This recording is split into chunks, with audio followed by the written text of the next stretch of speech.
Hello, I'm Brenda Dater, Executive Director at AANE. This month, we are discussing friendships and social connections. Isolation is one of the greatest challenges facing our autistic community.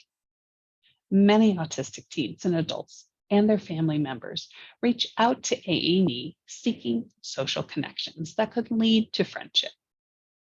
Forming friendships can be challenging for autistic folks because non-autistics have unspoken rules and expectations about how social actions should work.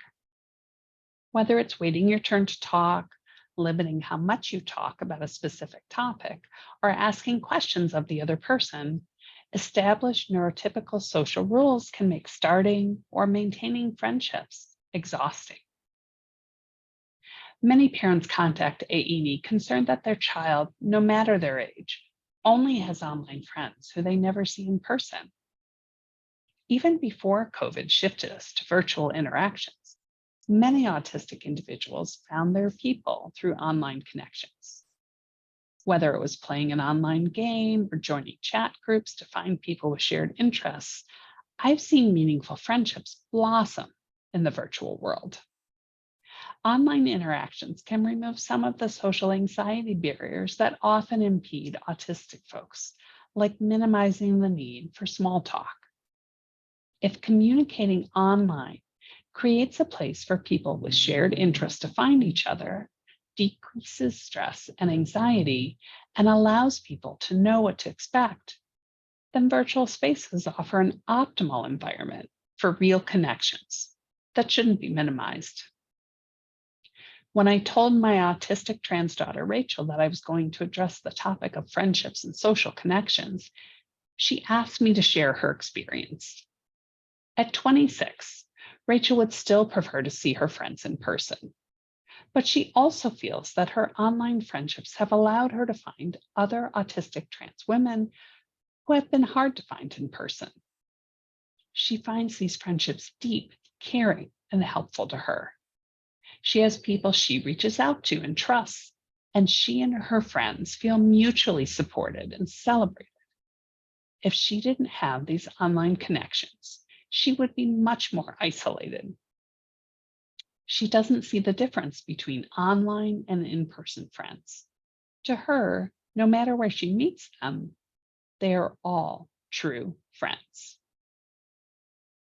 Parents also expressed concern that their autistic child doesn't seem to have any friends at school or hasn't connected with peers at work.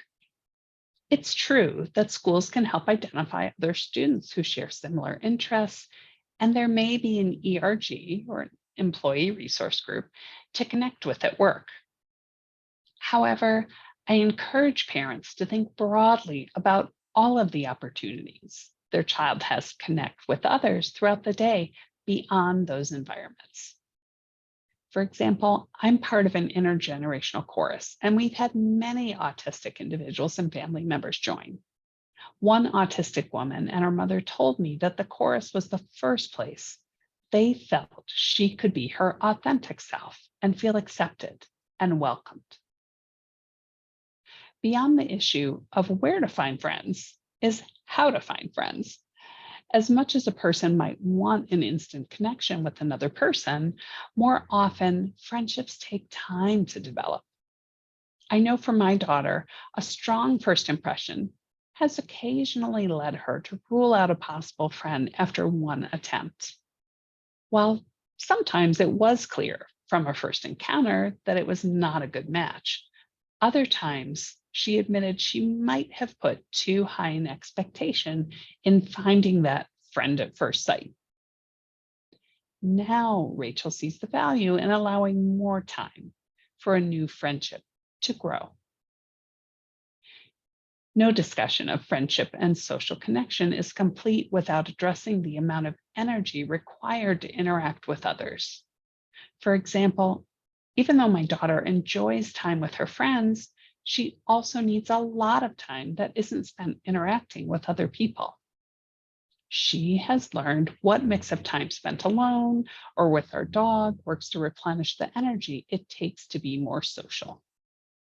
Rachel's a confident self advocate, letting her friends know when she needs time alone so there is no misunderstanding about her interest in them. Each of us has our own optimal mix of time spent socializing and time spent in more solitary activities. Although this often changes over time, making sure there is a balance between the two is crucial.